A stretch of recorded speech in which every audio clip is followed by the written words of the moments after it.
రాజుగారు praise the lord. పడుకున్నారా? అయ్యో సారీ సార్, పడుకుంటారా? పడుకోండి sir. Good night sir. Good night sir. All the best. జై శ్రీరామ్. జై Shriram sir. Praise the lord. జై శ్రీరామ్. ఇది గొర్రె గొర్రె గొర్రె బతుకంతే, గొర్రె మెదడంతే, వైజాగు గొర్రెైనా బుర్ర ఉండదంతే. ఏం చేయలేమ్మా, గొర్రె అంతే. యెహోవాకి ఇద్దరు పెళ్ళాలి, తెలుసా? అది మనం చదవలేమమ్మా. హెచ్కేఎల్ అని చాప్టర్ ఉంటుంది, హెచ్కేఎల్ అని. ఆ చాప్టర్ మగవాళ్ళు కూడా చదవలేదు. ఎవల అప్పములు హెచ్కేఎల్ చెప్పానుగా. ఎవల అప్పములు చేసి వారు చూచుచుండగా దాన్ని మనుష్య మలముతో కాల్చి భుజింపవలను. నేను చెప్పలేదు. మనం మామూలుగా పేడతో పిడకలు చేసుకుంటాగా, వాళ్ళు మనుషులు దానితోనే పిడకలు చేస్తారు. ఇగో చూడండి, క్లీన్. నేనేం సొంతం చెప్పట్లేదమ్మా. హెచ్కేలు 4.12 వివరణ. బార్లీ గింజలతో అప్పాలు చేసి వాళ్ళు చూస్తుండగా దాన్ని మనుషుల పెంటతో కాల్చి తినవలను. అదన్నమాట. ఎవరు లిఫ్ట్ చేయట్లేదు గురుగారు. గిఫ్ట్ ఇస్తానా? ఏమో మరి. లిఫ్ట్ ఇస్తే గిఫ్ట్ ఇస్తామని అంటే బందర్పాపికి చేద్దాం. అనకాపల్లి అయింది బందర్పాపి. మనకు టైం ఇస్తాం, మనం చేస్తాం. వాళ్ళకేమో ఖాళీగా ఉండి 10 సార్లు 20 సార్లు చేస్తే మనం ఎత్తాలంటే అలాగా ఏదో ప్రయాణాలు, ప్రవచనాలు, ఉపవాసాలు, మౌనం ఎన్నో ఉంటాయి. గుంటూరు మంచి పాపి. గొర్రెలన్. Hello Ravi garu, praise the Lord. Radhamanohar Das అండి. రవి గారు బాగున్నారా? సార్ బిజీగా ఉన్నారా? సార్ మీరు ఆ మధ్య చేశారు, నాకు ప్రయాణాల వల్ల కుదరలేదు. సార్ మీరు ఏమన్నా చెప్తారా? నేను ఏమన్నా మాట్లాడినా? చిచ్చి, మీరు చేశారు ఎప్పుడో 10 రోజుల క్రితం, అందుకని చేశాను సార్.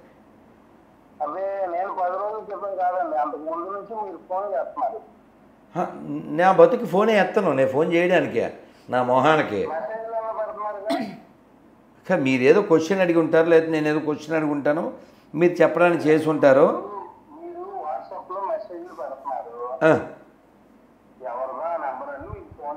అచ్చా, మీరు ఏదైనా అడిగేది ఉందా? ఓకే, పడుకోండి సార్, పడుకోండి. అడిగేదండి, మేము అడిగేది అయితే ఉంది. రైట్. గుంటూరు మంచి పాపి. పాపుల్లో కూడా మంచి పాపి. అదే అన్నగా పాపు. ఎందులోది? ఎందులో? అంటే మంచి పాప అంటే అమ్మ బైబిల్ ఎక్కనవాడు అని అర్థం. బైబిల్ ఎక్కితే ఇంకా ఆ భాష వేరే ఉంటుంది. అదే అదే. ముసలి పాప ఎలమంద 8 సార్లు చేశాడు. ముసలి పాప 8 సార్లు అంటే 88 సార్లు చేస్తాను. అదే పని. ఒకడు ఉన్నాడు, వాడు యుఎస్ నుంచి కుర్రోడు. అది కూడా ప్రైవేట్ నెంబర్ నుంచి చేస్తాడు. 20 సార్లు చూడమ్మా, ఎన్నిసార్లు ప్రైవేట్ నెంబర్ నుంచి? 37 సార్లు ఫోన్ మీద ఫోన్ చేస్తూనే ఉంటాడు. పోనీ ఒరే నువ్వు ఏదైనా మామూలు నెంబర్తో ఫోన్ చేయరా, లొకేషన్ పెడతా అంటే, హలో నమస్తే అండి. నమస్తే అండి, ప్రైజ్ ద లార్డ్. ఎలమంద గారు ఎవరో ఓలేటి లక్ష్మి గారి బ్యాచ్. హలో ఎవరో? బాగున్నాను సార్. ఎలమంద గారు భోజనం అయిందా?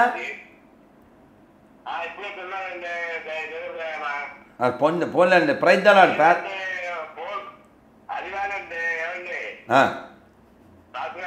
చెప్పండి సార్, ఎలమంద గారు చెప్పండి సార్. చిచ్చి, దేవుడు ఎవడు ఉన్నాడు సార్? వాడు సార్, వాడి పేరు చెప్పండి. మీ దేవుడు మా దేవుడు అంటూ ఎవడైనా ఉన్నాడా సార్? దేవుడు సార్, మా దేవుడు కూడా ప్రభు. రామచంద్ర ప్రభుకి జై, ఎలమందకి బై. ఇప్పుడు నిద్ర పడుతుంది, ఎలమంద నిద్ర పడిపోయి. ఎందుకు చెప్పండి. రవి గారు ఫోన్ చేస్తున్నారు. రవి గారు చెప్పండి సార్. చెప్పండి సార్. అయ్యో మళ్ళీ ఆయన ఫోన్ చేస్తున్నాడు. చెప్పండి సార్. నమస్తే అండి. నమస్తే, చెప్పండి సార్. నా నెంబర్ ఎవరు ఇచ్చారండి మీకు? మీరే ఎప్పుడూ చేసి ఉంటారు సార్, లేకపోతే నాకు ఎలా వస్తుంది, నాకేం పని? నా నెంబరు మీకు ఎలా వచ్చింది? మీరు ఎప్పుడో చేసి ఉంటారు, ఎందుకంటే నా నెంబరు ఎక్కడో మీకు దొరికింటుంది, ఏదో అడగడానికి చేసి ఉంటారు, లేకపోతే నా దాంట్లో. చెప్తున్నారంటే సార్ మీకు చాలా మేధావు సార్. నా నెంబర్ ఎవరు ఇచ్చారు సార్ మీకు? నాకెలా తెలుస్తుంది సార్? బోల్డ్ మంది చేస్తుంటారు. ఇప్పుడు మీరు ఒకసారి లైన్లో ఉండండి, నేను మీకు అర్థమయ్యేలా చెప్తాను. నా కాంటాక్ట్లు ఓ 14,000 దాకా ఉన్నాయి సార్. ఒక్క నిమిషం లైన్లో ఉండండి. పిఏ నేను ఇంగ్లీష్లో కొట్టా సార్. ఎన్ని వచ్చినాయి అమ్మా కాంటాక్ట్లు? 330 వచ్చినాయి సార్. ఇంగ్లీష్లో పాపి అని కొడితే, తెలుగులో పిఐ పాపి అని కొట్టా. ఎన్ని వచ్చినాయి ఒకసారి చూడండి. ఒక్క నిమిషం లైన్లో ఉండండి. చూడమ్మా, తెలుగులో కొడితే అంటే ఆయనకి తెలియట్లేదు, ఒక్క నిమిషం పాపం. చూడు ఎన్ని వచ్చినాయమ్మా తెలుగులో కొడితే? 568. ఇలా దాదాపు. మళ్ళీ ఇందులో తెలుగులో GORRE ఎన్ని వచ్చింది చూడమ్మా? 395. సో కాబట్టి ఇలాగా ఎన్ని దాదాపు అన్ని కలిపితే 1,500 దాకా ఉన్నాయి సార్. సో ఆ 1,500 దాంట్లో ఇంక మీది ఒకటి ఎప్పుడో మీరు చేసి ఉంటారు. పోన్లేదు సార్, పడుకోండి. ఏం పడుకుంటాడు? పడుకోవాలి. ఏదైనా గురుగారు అంటే ఎప్పుడు కూడా సనాతన ధర్మం ప్రతి ఒక్కరు పాటించాలి అని మీరు ఎప్పుడు కూడా అందరికీ వచ్చి జ్ఞానోదయం అనుకోవచ్చు అనమాట. అంతే కదమ్మా. అంతేనా? ఇప్పుడు ఉదాహరణకి నీకు మారుతి 800 కారు ఉంది అనుకుందాం. నీకు ఛాన్సు పరిస్థితులు కలిసి వస్తే నెక్స్ట్ లెవెల్ కారు ఏం తీసుకుంటావు? ఏదో దానికంటే అప్గ్రేడ్. అంతే కదా, అంతే కదా, కిందకి వెళ్ళరు కదా. అలాగా ఓ మనిషి అంటే మనం ఆదిమ కాలం అనుకుందాం. ఏం తినేవాడు? పళ్ళు. బాగా ఆది మానవుడు మాంసం, పచ్చి మాంసం. ఇప్పుడు అలా లేడుగా, అప్డేట్ అయ్యాడుగా.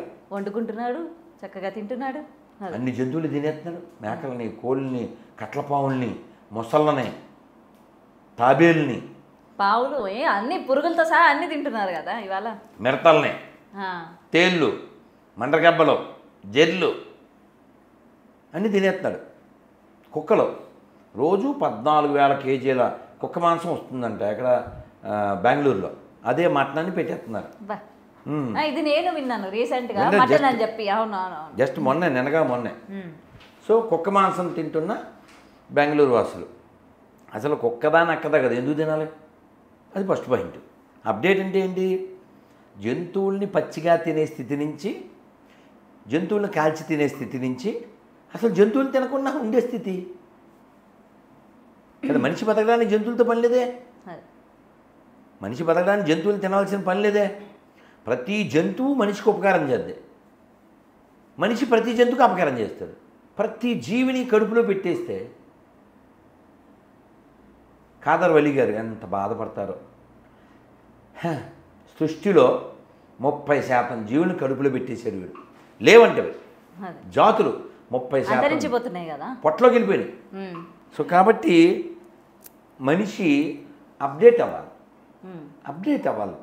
కేవలం పుస్తకంలో ఏదో రాసి ఉంది. ఉదాహరణకి నేను లాంగ్ ఎగో నా first video, I think so, Jehovah menu అని కొట్టు అవుతుంది.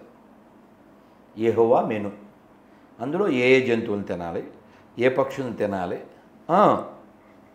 అవన్నీ క్లియర్గా రాసి ఉంటుంది. అందులో ఒక్క జాంకాయ గురించి ఉండదు, ఒక మ్యాంగో గురించి ఉండదు, ఓ ధాన్యం గురించి ఉండదు. భగవద్గీతలో ఏం చెప్పారు? పత్రం పుష్పం ఫలంతోయం యోమే భక్త్యా ప్రయచ్చతి తదహం భక్త్యా ఉపహృత అశ్నామి ప్రయతాత్మన. కాబట్టి మనిషి అప్గ్రేడ్ అవ్వాలి. ఈ శరీరం దేనికి నిర్దేశించబడింది?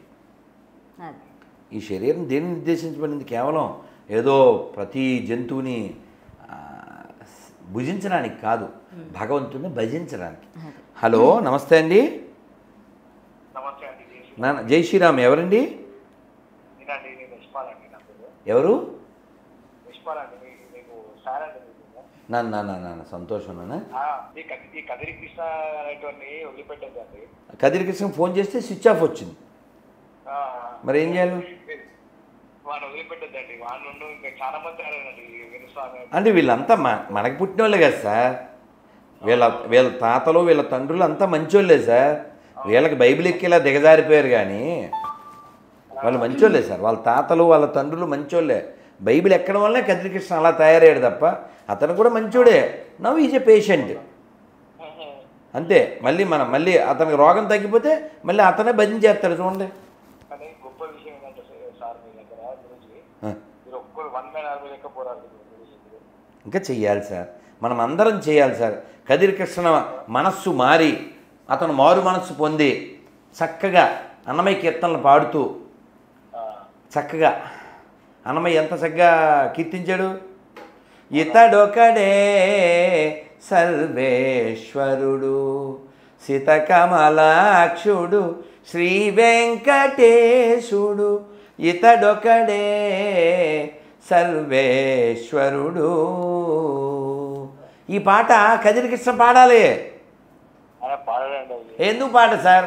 పాడైన కదిరి పాడైనాడు బైబిలు ముదిరి బాగుపడతాడు దెబ్బ తగిలితే అదిరి అతని రోగం కుదిరి దారికొస్తాడు మన కదిరి ధిరి. Okay sir. ఎనీవే అమ్మా థ్యాంక్ యూ సో మచ్ గురుగారు. సంతోషం. అంటే చాలా నా ప్రశ్నలన్నిటికీ కూడా జవాబులు చెప్పారు.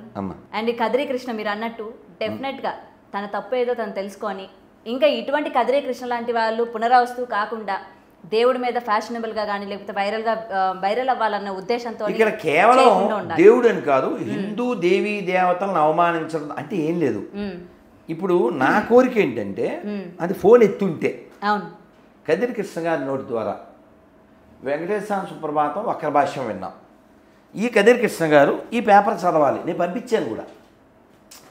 ఈ మనుషులు చదవలేని దాన్ని అతను పంపించి, అతను మంచి నాస్తికుడు, అతను మతం లేనివాడు కాబట్టి మీ నోటి ద్వారా బైబిల్ కూడా చదవాలి, అతని నోటి ద్వారా ఖురాన్ కూడా చదవాలి. నువ్వు చదివావు ఖురాన్? ఎవడు చదవడు? ఖురాన్ చదవరు, బైబిల్ చదవరు, తత్త నన్న అంతే. నువ్వే కాదు అందరితో ఉంటుంది. హుస్సేన్ అయినా అంతే, ఇమానుయేల్ అయినా అంతే, ఎవడు చదవడు. సో ఈ కదిరి కృష్ణ అనే అతను సుప్రభాతం గురించి నోటికొచ్చినట్టు వాగాడు కదా. అలాగే రామాయణం గురించి అతను ఎవరు? కత్తి పద్మారావు, అతను వాగాడు కదా. వీళ్ళందరూ భజన చేసే కాలం వస్తుంది. కత్తి మహేష్ అయినట్టు వాళ్ళు నశించిపోకూడదు. వాళ్ళ హృదయం ఎంత గొప్ప, వాళ్ళకి వారసులు మనం. ఈ నేల ఎంతమంది మహనీయులు పుట్టిన నేల అనేటువంటి స్పృహ వాళ్ళకి రావాలి. ఏదో ముష్టి బైబిల్ కోసం ఎందుకు దిగజారాలమ్మా? ఈ నేల మామూలుదా? ఈ నేల ఏ దేశం ఏగినా ఎందుకు కాలినా పొగడరా నీ తల్లి భూమి భారతం అంటే నువ్వు ఈ దేశంలో తిని ఈ దేశంలోనే దేశాన్ని ధర్మాన్ని తెగిడితే ఎలారా? ఏదో ముష్టి బైబిల్ కోసం ఏమన్నాను? ఒక్క మాట కూడా వెనక్కి తీసుకోను. ఎవరికైనా డౌట్ వస్తే మనుషులు చదవలేని ఈ దరిద్రాన్ని జూమ్ చేసి చూపించగలరు, నోటితో చదవలేం కాబట్టి. ఒక శాంపిల్ కొన్ని ట్రై చేద్దాం. హెచ్కేఎల్. అమ్మో హెచ్కేఎల్ అంటేనే బాబోయ్. వద్దు గురుగారు, ఇందాక వినిపించారు కదా మాకు. అమ్మా పేనాలు తీసేస్తున్నారు. అమ్మో ఇది ఏమన్నా అసలు మాట్లాడదామంటే బాబోయ్. ఇది ఒకటే కొంచెం చదవచ్చేమో. 1వ కొరింథీయులకు 7:36 అయితే ఒకని కుమార్తెకి ఈడు మించిపోయిన ఎడ్ల ఆమెకు వివాహం చేయవలసిన వచ్చిన ఎడ్ల ఆమెకు వివాహం చేయకపోవడం యోగ్యమైనది కాదని ఒకటి తలచిన ఎడ్లను అతను తన ఇష్టం చొప్పున పెళ్లి చేసుకొని వచ్చును, అందులో పాపం లేదు, ఆమె పెళ్లి చేసుకొని వచ్చును. ఏంట్రా ఇది? ఏమన్నా అర్థమవుతుందా? వివరణ: కూతురికి ఈడు మించిపోయి పెళ్లి కానట్లయితే తండ్రి తన కూతురిని పెళ్లి చేసుకోవచ్చు. పరిశుద్ధ గ్రంథం ప్రకారం అది తప్పు కాదంట. అది అందుకని మనం గొర్రెలు ఏమడుగుతామంటే ఈ గొర్రె బైబిల్లో ఒక మంచి ఫ్యామిలీ ఉంటే చూపించండి, ఓ మంచి అమ్మ ఉంటే చూపించండి అని అడుగుతాం మనం. వాళ్ళేమో ఎక్కడ అసలు ఫ్యామిలీ ఎక్కడ అమ్మందా దాంట్లో? నువ్వు చూసావమ్మా నువ్వు గొర్రెల పేపర్ ఇచ్చాను నీకు? లేదు గురుగారు. గొర్రెల పేపర్లో నువ్వు అసలు కొన్ని బొమ్మలు కూడా ఉన్నాయి. నువ్వు అసలు ఈ కాంట్ అట్ట ఇవన్నీ అసలు మనం మాట్లాడాం. ఇప్పుడు బైబిల్లో హీరో అంటే ఎవరు అనుకుంటున్నావు నువ్వు? చెప్పు చూద్దాం. జీసస్ కదా? అతని హీరో ఏంటమ్మా? CHAVATA యేసుబాబుని కోసారు, ఊసారు, చేశారు. అవునా? అతను హీరో ఎలా అవుతారు? సాతాన్ మహారాజు. నన్ను నమ్మని వాడు ఎవడైనా మెడకు బండ కట్టి సముద్రంలో పడవేయడి అన్నాడు. తెలుసా? ఎవరు? యేసుబాబు. సాతాన్ అలా ఏం చెప్పలేదు తెలుసా? సాతాన్ మహారాజ్కి జై. సాతాను ఎవరి చెడు కోరుకోలే. ఇప్పుడు బట్టలు కట్టుకోవద్దు, బట్టలు లేకుండా తిరగమని ఎవరు చెప్పారు? యెహోవా చెప్పాడు. మీ జ్ఞాన ఫలము తినుడి అని ఎవరు చెప్పారు? సాతాన్ మహారాజ్ చెప్పాడు. ఆ తర్వాత వాళ్ళకి జ్ఞానం కలిగి వాళ్ళు బట్టలు వేసుకున్నారు. ఏమంటే బట్టలు వేసుకోమని చెప్పినోడు హీరోయా, బట్టలు లేకుండా తిరగమన్నాడు హీరోయా? వేసుకోమన్నోటే కదా. అందుకే సాతాన్ మహారాజ్కి జై. జై. దేవుడు మట్టితో మగ మనిషిని చేసి దాని ముక్కు ద్వారా ప్రాణం ఊదినం. అది ఆదాం అనేవాడిగా మారినం. తర్వాత ఆదాం పక్కటెముక నుంచి దేవుడు స్త్రీని తయారు చేసిను, ఆమెను అవ్వ అన్నను. ఆ తర్వాత వీరిద్దరికి ఈడెనను పలవృక్షంతో అలరాలు తోటనిచ్చాను. ఎక్కడి నుంచి పుట్టించాడు? ఒక మనిషిని పుట్టించి వాడిలోని స్త్రీని పుట్టించాడు. ఈ అబ్రహాం తెలుసా మీకు? వీటిని అబ్రహామిక్ రిలిజియన్స్ అంటారు. తెలుసమ్మా? 3 ఉన్నాయి కదమ్మా.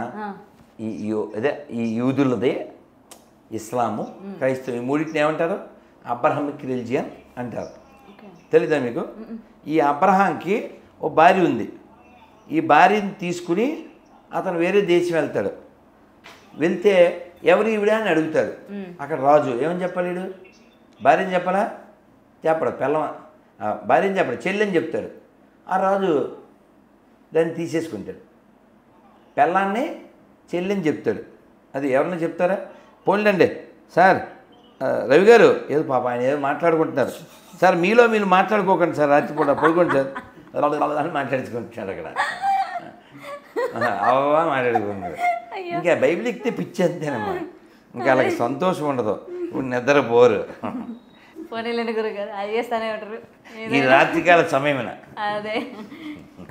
అమ్మ. అందుకని ఇలా మనం నవ్వుకోవడానికి, మన అలా ఆనందమైన బయలుకి వెళ్ళకి వచ్చినట్టుకు చూడు. పిచ్చోళ్ళ గురించి వెంటనే కానీ లైవ్లో చూడండి. ఇదే ఎందుకు చెప్పు?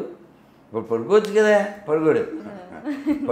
పడుకోనేవారు పాడు చేయడానికి పుట్టారు.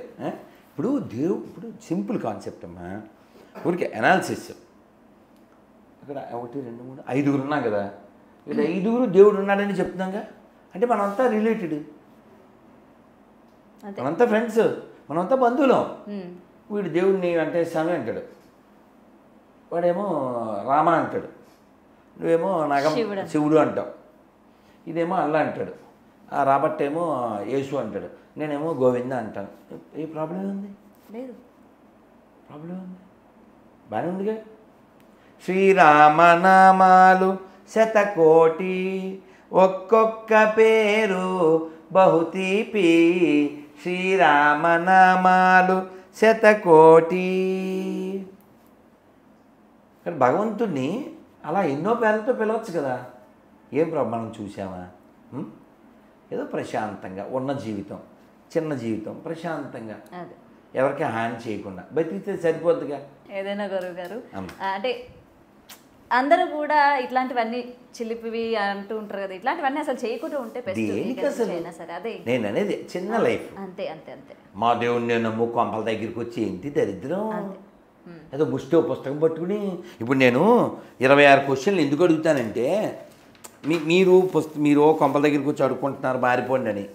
మా దగ్గర లేనిదేమైనా ఉంటే మారిపోతామే. అంతే అంతే. ఏమో మంచి అమ్మ ఉందా, మంచి పండుగ ఉందా, ఎందుకు చెప్పండి. అందుకని సర్వే జన సుఖినో భవంతు అని చెప్పేటువంటి సనాతన ధర్మం ప్రపంచమంతా ఎప్పుడో ఒకప్పుడు ఉండేది, ఇప్పటికీ దాని రుజువులు ఉన్నాయి. కాబట్టి అందరూ హిందువులే, అందరూ మన బంధువులే. భారత్ మాతాకి జై. జై శ్రీరామ్. థ్యాంక్ యూ గురుగారు. For more videos like this, subscribe Big TV channel.